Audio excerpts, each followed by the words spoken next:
Marley and Me, Chapter 2. Life with Morley. For the next 3 days, I played with Morley. I lay on the floor and he climbed on me. He followed me everywhere. He tried to chew on everything. When Jenny came back from Disney World, she played with Morley too. She held him and petted him. She got up in the night and took him outside. Most of all, she gave him food. Morley ate 3 large bowls of puppy food every day. He got bigger all the time. His head and his paws were very large, and his tail was thick and heavy. When he wagged his tail, he pushed everything onto the floor magazines, glasses, and photos. Morley loved to grab things and hold them in his mouth. He grabbed things from the floor and from the dining room table. He grabbed shoes, pens, bottle tops, and many other things. All right, what you have got this time? I asked. When I opened his mouth, I always found something new inside. Every morning, I took Morley for a walk on the beach. Then I put him in the garage with a bowl of water and some playthings. After that, I went to work. I always said, "Be a good boy, Morley." Jenny came back home at lunchtime and gave him food.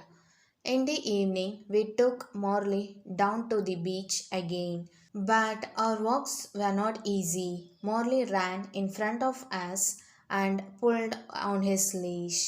We pulled him back, then he pulled us again. He went this way and that way and sniffed everything. We tried to teach Morley, "Come, stay, sit, down, no." But he didn't listen to us. He was not obedient. He was like an excited child. But every day he got bigger and stronger. I killed the plant, but I'm good with Morley, Jenny said happily. One day, Jenny invited a friend to our house. Her friend brought her old dog Buddy with her. Buddy and Morley ran and played. Then they were tired, so they lay down in the yard. Some days later, Jenny was with Morley when she said, "Come and look at this, John." I looked and I saw something small and black in Morley's fur. "Oh no," I said. "Morley has fleas." They were on his paws, inside his ears, and under his tail. "Buddy had fleas and he gave them to Morley," said Jenny angrily. She ran out and got into her car. Half an hour later, she came back with a box of chemicals. First, she washed Morley's fur with the chemicals. Then, she put him in the garage and cleaned the house carefully. I cleaned the yard. Every day after that, we looked in Morley's fur, but we could not see any more fleas. Some weeks later, Jenny said, "John, I'm going to have a baby." "That's wonderful," I said. I was very happy. We were ready for a baby now. Then Jenny said, "But will those chemicals be a problem?" "What chemicals?" I asked. "What do you mean? Don't you remember? I used very strong chemicals when Morley had fleas. They can't be good for a baby," she said. She talked to her doctor about the chemicals. "It's all right, Jenny," he said. "Everything will be okay." Jenny got up early every day and took Morley for a walk. She ate lots of fruit and vegetables.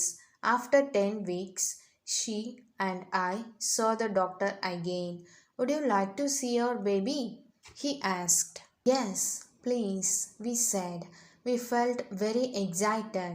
The doctor took us into a room at the back and Jenny lay down. He moved something over Jenny. On a machine next to him, we could see something like a small grey bag, but we could not see a baby inside. "Is anything in there?" asked Jenny. After a time, the doctor said quietly, I'm very sorry, Jenny, your baby's dead. I felt sick. I sat and held Jenny's hand. We didn't say anything for a long time. When the doctor left, I put my arms around my wife. Later, I took her home. She was very quiet in the car. Her eyes were red, but she didn't cry. Back home, Jenny went into the dining room and sat down quietly on a chair. I got Morley from the garage. He was very excited. He jumped up and wagged his tail. He wanted to play. Not today, Morley, I said sadly. Morley ran into the yard. He came back into the house and drank water from his bowl. Then he ran into the dining room and I followed him. But at the door of the dining room, I stopped. I saw a wonderful thing.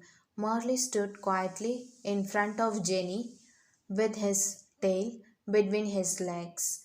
He put his big head on her legs. He looked at her with his large eyes and made small cries. Morley understands, I thought. Jenny petted his head and put her face in his fur. Then suddenly she began to cry. I went to them and put my arms around them. The three of us stayed there for a long time, Jenny, Morley, and me. Hello friends, hope you enjoyed the video. We will see you in the next chapter of the story. Please subscribe, share, like and comment. Thank you all.